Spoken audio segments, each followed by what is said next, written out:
Olá, pessoal do sétimo ano, estamos aqui para a gente iniciar o último capítulo do livro, tá? A gente viu na aula passada, nas duas últimas aulas, a região norte e a região centro-oeste. Nesse capítulo, nós vamos ver a região sul, centro-oeste e a nossa região, a região nordeste. Tá? Deixa eu ajeitar aqui a câmera que está um pouquinho torta, pronto. Então a gente vai estudar o capítulo 13, que é o último, as regiões sul, sudeste e nordeste do Brasil. E então eu vou dividir ela em 3 aulas. Hoje a gente vai ver a região sul. Na próxima semana a gente vê a região sudeste. E por fim a gente vê a nossa região, a nordeste, daqui a 2 semanas e encerra o livro. E vamos só para a prova. Tá? A região sul, pessoal, a região sul tem grande influência das colônias alemã e italiana. Mas, professor, por que é que tem grande influência? Eles invadiram o Brasil? Como é que funcionou isso? A gente viu a invasão dos holandeses, eles estavam pelo meio, invadiram tipo os holandeses? Não. Vocês vão estudar no 9º ano, ou no ano que vem, no 8º ano, no finalzinho do ano, a imigração europeia para a América. Mais precisamente para o Brasil. Então, várias colônias vieram para cá para trabalhar na lavoura do café. Primeiramente vinham trazidos pelos fazendeiros e depois trazidos pelo governo imperial de Dom Pedro II. Então eles se implantaram e fundaram suas colônias na região sul, trabalhando em forma de parcerias, que eles trabalhavam, ganhavam um pedaço de terra e assim sucessivamente, e conseguiram montar colônias aqui. Então, essa região é formada por 3 estados: Santa Catarina, Paraná e o Rio Grande do Sul. É a região do país onde o clima é subtropical, quer dizer, a região mais fria do nosso país. Não que lá não tenha altas temperaturas em algumas épocas do ano, mas lá é muito frio, tá? Vamos ver lá aqui os aspectos naturais, vamos ver o clima, como eu já falei para vocês. Estou na página, para vocês acompanharem no livro, eu estou na página 359. O clima nessa região, como eu já falei, predomina o tropical, o clima subtropical. Professor, por que é subtropical? Porque é o ponto mais afastado do Brasil em relação à linha do Equador. E a gente sabe que quanto mais longe da linha do Equador, mais frio. Enquanto mais perto, mais quente. Tá? Mas o clima subtropical na região sul tem uma subdivisão, que é o subtropical com ventos quentes localizados no estado do Paraná e o subtropical com verões brandos ocorrendo no Rio Grande do Sul e no interior, ou no litoral e no interior do Rio Grande do Sul. Então, claro, caso você tenha uma dúvida em uma prova, você vai dizer, qual é a parte quente da região sul? É a parte mais próxima à linha do Equador, que é o estado do Paraná. E qual é a parte mais fria? A mais longe da linha do Equador, que é o estado do Rio Grande do Sul, que é o último estado do nosso país. Tá? Agora vamos ver quais são as principais características do clima subtropical da região. Gradiente técnico anualmente muito grande, entre 9 e 13 graus a maior parte do país. O que é isso?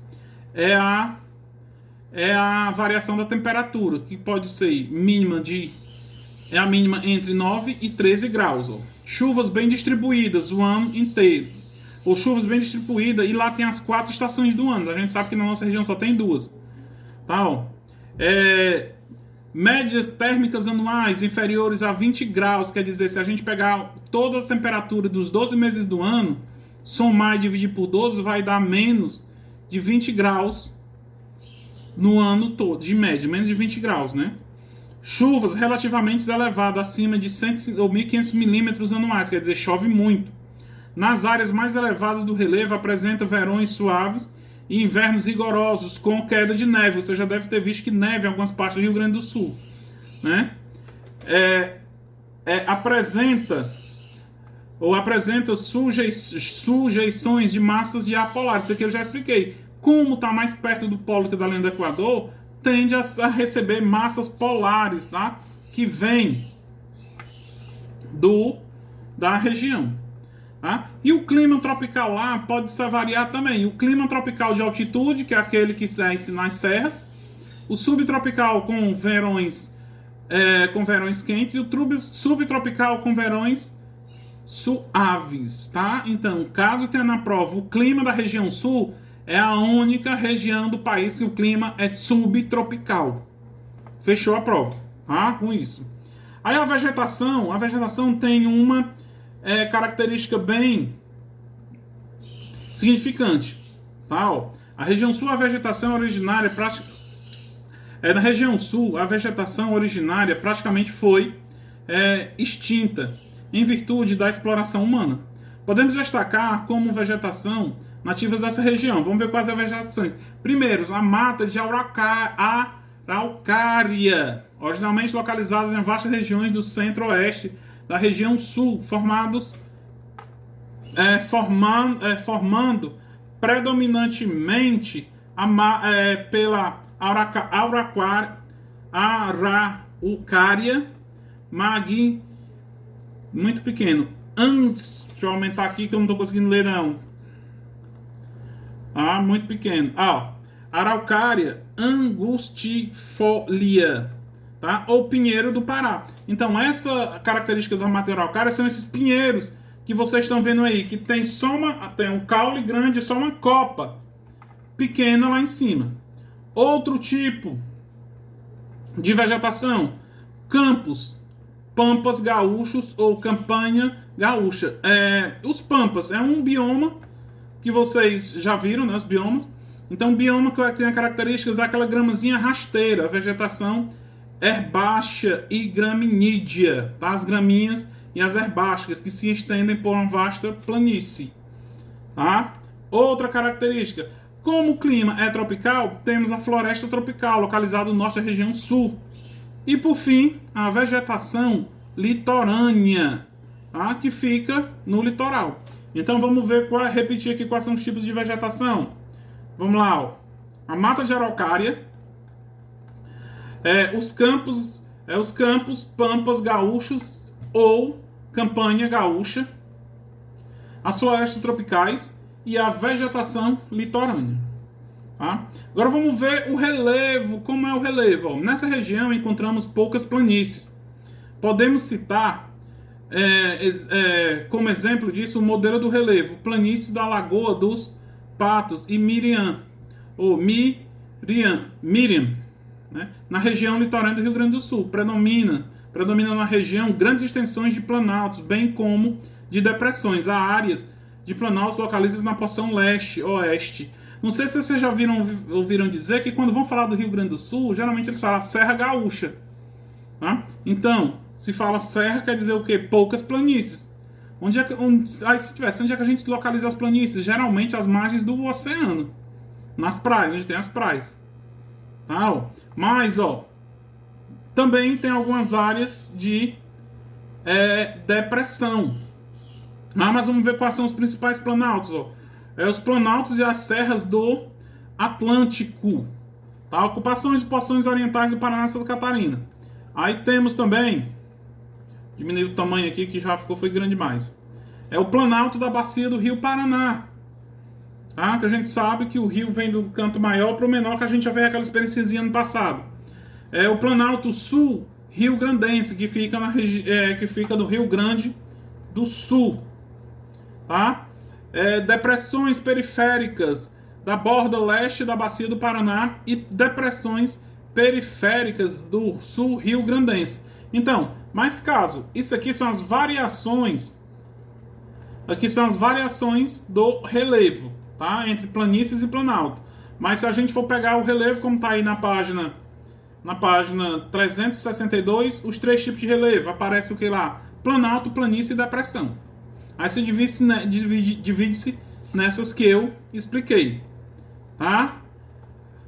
Aí ia perguntar dúvidas, como se eu tivesse. Já estou tão acostumado em aula ao vivo que eu estou falando com vocês como se eu estivesse olhando para a cara de vocês.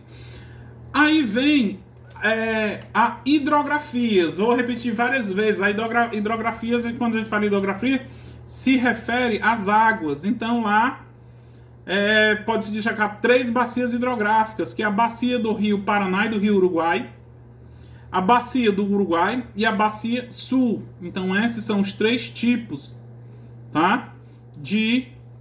Das bacias hidrográficas que tem na região sul do país. Agora, para encerrar, vamos ver aqui um pouco da economia. Pessoal, lá é um pouco desenvolvido. Por quê? Justamente por essa colonização. Tá? Vou ler e vou estar explicando aqui. Isso aqui eu vou ler tudo. Ó, a região sul apresenta, segundo o censo de 2010, uma população de 27 milhões 384.815 habitantes, que se espalharam de forma mais ou menos homogênea, sendo em seu território, o que faz uma densidade demográfica aproximadamente de 47,5 habitantes por quilômetros quadrados, tá? Então, essa região é bem povoada, tá? E graças à presença dos europeus lá, ela conseguiu um certo grau de desenvolvimento, ó. Como ela recebeu habitantes de diferentes locais, existe várias colônias, como eu falei no começo da aula, tá? O IDH, como eu falei agora há pouco, é o melhor IDH do Brasil, justamente por causa dessa tecnologia que veio com os imigrantes, tá? As pessoas vivem melhor lá. O IDH lá é de 0,756. A taxa de mortalidade é de 20,3%. Quando fala taxa de mortalidade, é a mortalidade infantil, as crianças que nascem, tá? Eles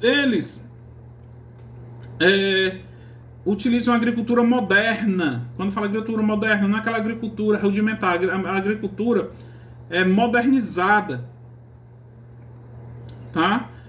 Eles plantam, uva, fumo, soja, trigo, milho, batata, amêndoa ou amendoim, feijão, inicialmente estabelecidos por colonos europeus. Colonos é que eu falei para vocês no começo da aula, pessoas que vieram de fora para trabalhar nessa região. Lá também se produz o café, que foi o principal produto econômico no Brasil Império, tá? E também usam a pecuária extensiva. Tá? A região dos Pampas é dominada pela pecuária extensiva de ovinos e bovinos, cujo